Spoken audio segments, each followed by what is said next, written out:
à nos invités que l'on pouvait se former autrement grâce à Internet, sur des sujets aussi variés que les métiers du numérique, l'anglais, mais il existe également d'autres apprentissages comme la cuisine ou la découverte des métiers du ferroviaire.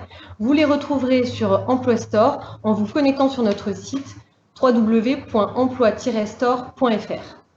Catherine Mongenet, je me tourne à présent vers vous. Vous êtes directrice de France Université Numérique, qui est la plateforme de MOOC universitaire créée par le ministère de l'Enseignement supérieur et de la Recherche, et vous proposez aussi un grand nombre de formations.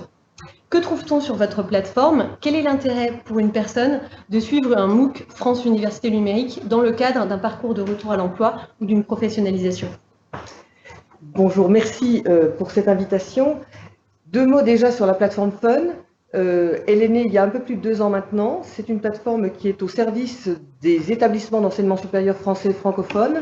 Vous trouverez aujourd'hui sur la plateforme 175 cours qui sont issus des universités et des écoles françaises ou francophones. Ces cours ont donné lieu, bien sûr, à davantage de sessions, puisque par nature, comme le disait Imad, un MOOC c'est un cours. Donc un cours, on va le jouer au printemps, puis au semestre d'automne, puis l'année suivante. Donc on a aujourd'hui sur la plateforme joué plus de 230 sessions de cours. Et ces sessions de cours ont engendré un nombre d'inscriptions qui dépasse le 1 370 000, ce qui montre bien l'intérêt des internautes pour ce type de formation.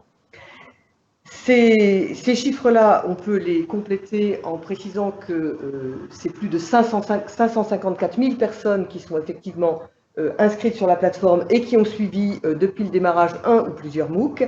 Et dans le réseau autour de Fun, pour que vous ayez une idée de l'ampleur et de l'adhésion des établissements d'enseignement supérieur, avec la création du groupement d'intérêt public, c'est 194 établissements d'enseignement supérieur qui sont aujourd'hui membres du réseau Fun.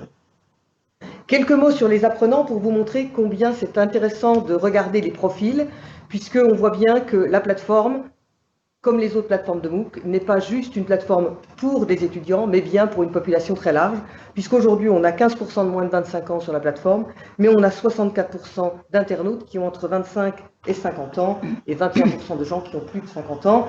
Et évidemment, quand on regarde de près ces apprenants qui ont entre 25 et 50 ans, beaucoup sont salariés, et beaucoup viennent sur la plateforme justement pour des besoins de formation professionnelle. Un certain nombre d'entre eux également sont demandeurs d'emploi.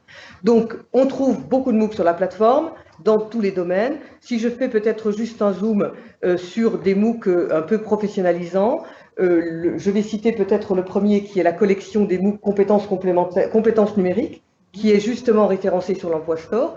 4 MOOC qui permettent d'acquérir les compétences, je dirais, d'un honnête homme du 21e siècle dans le domaine du numérique. Évidemment, un certain nombre de compétences sur le volet du management et de l'entrepreneuriat. Je ne présente plus Cécile Dejoux et son MOOC sur le management qui a évidemment été un des MOOC phares de l'année 2014 et 2015, mais également des MOOC dans le domaine de l'entrepreneuriat. Je n'occulte pas des MOOC sur le domaine de la santé. Je pense en particulier à un MOOC sur les problématiques de santé au travail qui sont évidemment extrêmement cruciales en matière de formation professionnelle. Également, des MOOC dans le domaine du droit. Je pense en particulier à un MOOC qui vient d'ouvrir sur le droit des contrats, qui est évidemment utile pour les salariés et pour les personnes qui se préoccupent de ces questions.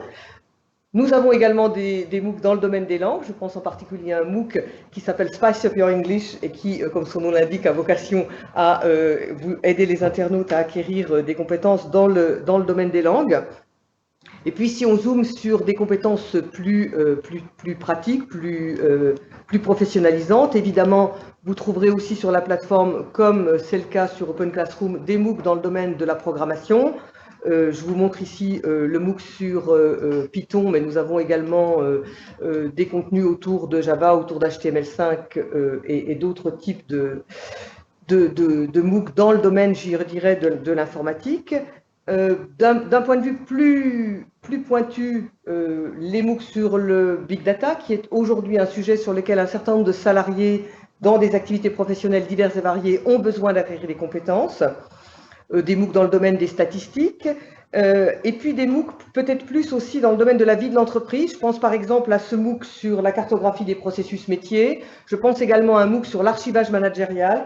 Et tous ces MOOC sont dispensés par des universitaires issus des écoles et des universités françaises ou francophones, puisque sur la plateforme aujourd'hui, au-delà des universités et des écoles françaises, nous avons déjà 4 établissements étrangers francophones. Très bien, merci beaucoup. Alors, la question qu'on peut se poser, une fois qu'on a suivi un MOOC, comment est-ce qu'on peut le valoriser quand on est en recherche d'emploi?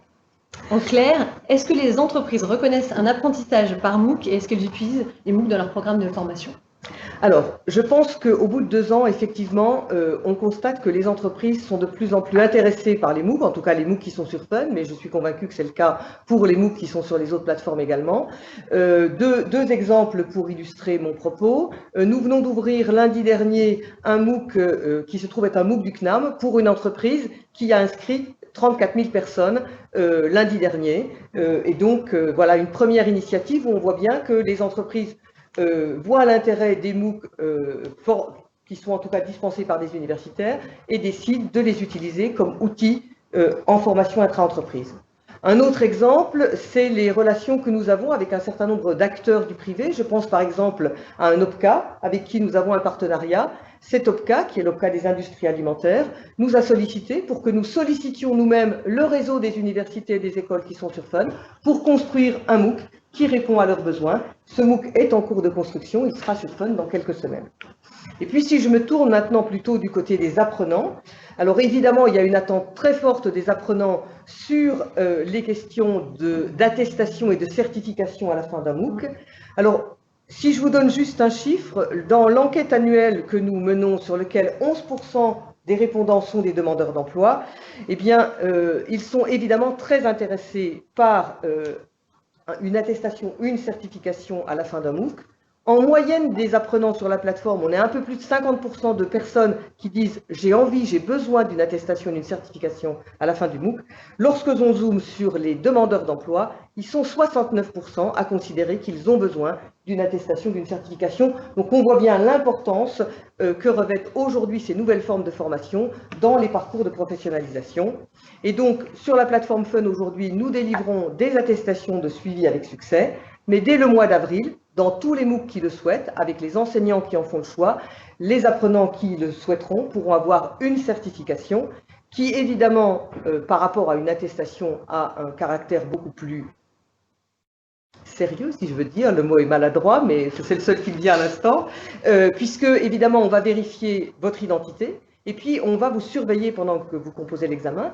Donc, si l'attestation est un document qui est fourni par Fun, la certification est bien un document qui va être fourni par l'établissement qui délivre le MOOC, et certains établissements sont d'ores et déjà en train d'instruire le dossier de la certification MOOC en interne, puisque par exemple le CNAM a d'ores et déjà pris la décision de délivrer des crédits ECTS, donc vous le savez, c'est les crédits que délivrent les universités dans les parcours de formation classique, pour tous les apprenants qui auront réussi les certificats sur les MOOC du CNAM.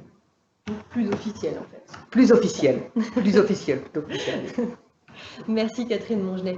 Nicolas, a-t-on des réactions sur les réseaux sociaux, sur Twitter, Facebook? Oui, on a eu des réactions, mais je crois que vous avez en partie répondu à certaines questions, parce qu'on a une question d'Armand Chat sur Facebook qui nous demandait comment les entreprises perçoivent-elles les formations suivies en mode digital lors des recrutements. Alors peut-être plus sur la partie recrutement. Alors, évidemment, je ne vais pas me mettre dans la peau des employeurs, c'est pas mon métier, mais je peux vous attester que j'ai déjà eu l'occasion de rencontrer des apprenants qui ont suivi des MOOC. En l'occurrence, ils avaient plutôt suivi des MOOC sur Fun, mais je pense que Fun n'a pas l'exclusivité, qui ont mis ces MOOC dans leur CV et qui ont témoigné qu'effectivement, ça avait eu un caractère différenciant dans leur recrutement. On a aussi une question de Scooby Trust, sûrement un alias sur Twitter. Y a-t-il un suivi sérieux par les professeurs lors de formations en ligne? Objectivement, franchement, oui. Quand un prof lance un MOOC, tous témoignent que la période entre le moment où le cours démarre et le moment où le cours se termine est une période d'une grande intensité. Ils sont présents avec leur équipe pédagogique, ils suivent les fils de discussion sur le forum, ils répondent aux questions. Un certain nombre d'enseignants, beaucoup d'entre eux d'ailleurs, font ce qu'on appelle un live event, le mardi soir à 19 h, si c'est le bon moment pour eux et pour leurs apprenants.